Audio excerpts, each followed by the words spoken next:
একটা সিরিজ যেটা একসময় আমাদের নিজেদের গল্প মনে হতো, আজ সেটাই হয়ে গেছে শব্দের জঞ্জাল।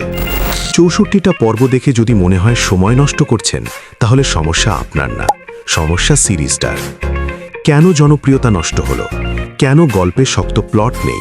সব প্রশ্নের উত্তর নিয়ে চলুন কথা না বাড়িয়ে ব্যাচেলার পয়েন্টের গভীরে যাওয়া যাক। ব্যাচেলার পয়েন্ট একসময় ছিল মধ্যবিত্ত ব্যাচেলার জীবনের আয়না। চরিত্র ছিল, সম্পর্ক ছিল, কনফ্লিক্ট ছিল। হাসি আসত পরিস্থিতি থেকে, গালি ছিল না মূল অস্ত্র। এই সিরিজ মানুষ দেখত কারণ মানুষ পেত নিজেদের জীবনের গল্প। এখন বলেন তো, সিজন 5-এর গল্পটা কি? একটা লাইনেও বলা যায় না, কারণ এখানে গল্প নেই। এখানে আছে শুধু সময় ভরাট করার চেষ্টা। ৬৪টা পর্ব, কিন্তু একটাও মনে থাকার মতো আর্ক নেই।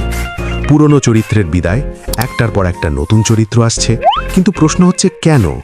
ফালতু মতলব, অপ্রয়োজনীয় কাজিন রকি বা লাভলি বোয়া টাইপ ক্যারেক্টার, এরা কেউ গল্প এগোয় না।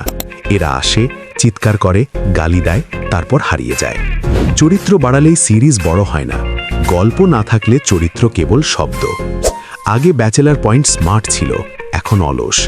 একই টাইপের গালি, একই টাইপের ইঙ্গিত, একই টাইপের শক ভ্যালু। যখন লেখার কিছু থাকে না, তখন শব্দ দিয়ে ঢাকতে হয়। এটাই এখনকার ব্যাচেলার পয়েন্ট। এটা এখন ব্যাচেলার পয়েন্ট না, চুনার পয়েন্ট হয়ে গেছে। কেন এমন হলো? সম্ভবত ভিউ দরকার ছিল, পর্ব দরকার ছিল। ট্রেন্ড ধরতে গিয়ে গল্প ছুটে গেছে।